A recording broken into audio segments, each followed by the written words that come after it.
بسم الله الرحمن الرحيم. اللهم صل على سيدنا محمد وعلى آل سيدنا محمد وبارك وسلم. محترم سامعین، آج کا وظیفہ اور دعا امتحان میں کامیابی اور دماغ کو تیز کرنا اور سینے کو کھول دینے والی دعا اور وظیفہ آپ کو بتانے لگے ہیں، اور انشاءاللہ تعالیٰ سیکھیں گے اس وظیفے کو اور اس کو اپنا معمول بنا کے انشاءاللہ پڑھتے رہیں گے تو ضرور بالضرور ہمارا حافظہ تیز ہو جائے گا اور اسی طرح سینہ اللہ پاک کھول دیں گے۔ یہ وہ دعا ہے جو حضرت موسیٰ علیہ السلام کو اللہ تعالیٰ نے سکھلائی تھی۔ محترم سامعین، جو ہمارے وظائف ہوتے ہیں وہ کوشش ہوتی ہے کہ ہماری آپ کو وہ وظائف بتائے جائیں جو قبولیت والے ہوں، اور جو ہے آپ صلی اللہ علیہ وسلم کی تعلیمات سے جو چیزیں ہمیں ملی ہیں اور سنت معمولات ہیں وہ آپ تک پہنچانے کی ہم کوشش کرتے رہتے ہیں۔ تو انشاءاللہ تعالیٰ آج کا یہ جو وظیفہ ہے یہ بھی بہت ہی زبردست اور قرآنی وظیفہ ہے۔ اس وظیفے کو سیکھتے ہیں اور سیکھنے کے بعد انشاءاللہ تعالیٰ جو بھی بچہ پڑھے گا یا بڑا پڑھے گا، جس کا حافظہ کمزور ہے، کوئی چیز بھی یاد کرتا ہے بھول جاتی ہے، تو انشاءاللہ تعالیٰ اس وظیفے کے ساتھ ساتھ کرنے سے اس کا دماغ قوی ہو جائے گا، تیز ہو جائے گا اور حافظہ اس کا اللہ تعالیٰ کھول دیں گے۔ تو اسی طرح اس کی زبان میں اگر کہیں لکنیت ہے، بولنے میں کوئی دقت ہوتی ہے، تو انشاءاللہ تعالیٰ اس وظیفے کی برکت سے اللہ تعالیٰ اس کی زبان کے مسئلے کو بھی حل کر دیں گے۔ تو انشاءاللہ تعالیٰ اس سے جو ہے اللہ تعالیٰ کی برکتیں اور خیر نصیب ہوں گی اس بندے کو۔ یہ دعا سیکھتے ہیں۔ بسم اللہ الرحمن الرحیم۔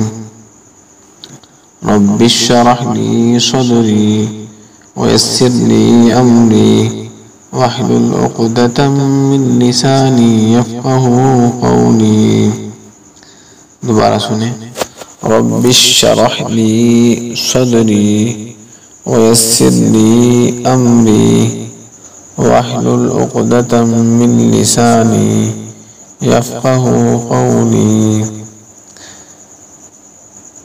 رب اشرح لی صدری ویسر لی امری واحلل عقدۃ من لسانی یفقہوا قولی۔ محترم سامعین، اس کو چلتے پھرتے اپنا معمول بنا لیں۔ جب بھی بچے کا پیپر ہو، آج کل جو ہے فرسٹ ایئر کے اور سیکنڈ ایئر کے پیپر سٹارٹ ہیں، جس سے جو ہے انشاءاللہ تعالیٰ بچہ اس کو پڑھے گا، اہتمام کرے گا، تو اس سے جو ہے اس کا حافظہ بھی اللہ تعالیٰ کھول دیں گے اور اس سے جو ہے سبق بھی جلدی یاد ہوگا، اور پیپر اگر مشکل ہے تو آسان ہو جائے گا۔ اور بندہ اگر کسی سے بات کرتے ہوئے بھی گھبراتا ہے تو اس دعا کو پڑھ لے تو انشاءاللہ تعالیٰ اللہ تعالیٰ اس کے سینے کو کھول دیں گے، اللہ تعالیٰ اس کو برکت نصیب فرما دیں گے۔ اللہ تعالیٰ ہم سب کے لیے آسانیاں پیدا فرما دیں۔ اس وقت جو فلسطین کے مسلمان مظلوم ہیں، ان کے لیے بھی خصوصی دعائیں کیا کریں۔ اللہ تعالیٰ ان کے لیے بھی عافیت اور خیر کے فیصلے فرما دیں۔ اللہ تعالیٰ ہمیں بھی جو ہے اپنی رضا والے کام کرنے کی توفیق نصیب فرما دے اور آنے والے وقت کو بہتر فرما دے، گزرے وقت سے دین کی سمجھ عطا فرما دے اللہ تعالیٰ۔ تو محترم ناظرین، اس کو اپنی زندگی کا معمول بنائیں، انشاءاللہ تعالیٰ فائدہ ہی فائدہ ہے، برکتیں ہی برکتیں ہیں۔ محترم سامعین، اللہ تعالیٰ سے ہر وقت جو ہے انسان دعائیں کرتا رہے۔ دعائیں جو ہے قبولیت والی ہوتی ہیں، یہ نہیں ہے کہ انسان محروم ہو جائے، اللہ تعالیٰ اس کی دعاؤں کو ضرور قبول کرتے ہیں، کیونکہ کتابوں میں لکھا ہے تو اللہ تعالیٰ نے شیطان کی بھی دعا کو قبول فرمایا تھا۔ ہم تو مسلمان ہیں، پیارے نبی کی امت میں ہیں، ہماری دعاؤں کو اللہ تعالیٰ کیوں نہیں قبول کرے گا؟ ضرور کرے گا، لیکن ہم مانگنے والے بن جائیں۔ آج کمی یہی ہے کہ ہم مانگتے نہیں ہیں، دعائیں ہم پڑھتے ہیں، مانگتے نہیں ہیں۔ جیسے بندہ کے عاجزی اور انکساری کے ساتھ جب دعائیں مانگتا ہے تو پھر اللہ تعالیٰ کی رحمت متوجہ ہوتی ہے۔ دنیا میں بھی دیکھا گیا ہے، جو بندہ مسکنت اور عاجزی کے ساتھ اللہ تعالیٰ سے دعا کرتا ہے تو اللہ تعالیٰ اس کی دعائیں کو ضرور قبول کرتے ہیں۔ اور تم سامعین، اگر آپ زیادہ فائدہ حاصل کرنا چاہتے ہیں تو 41 بار جو ہے اس کو روزانہ پڑھیں، معمول بنا لیں صبح شام اس عمل کو کریں انشاءاللہ تعالی اللہ تعالیٰ ہمیں ضرور اس کا فائدہ اور برکت نصیب فرما دیں گے۔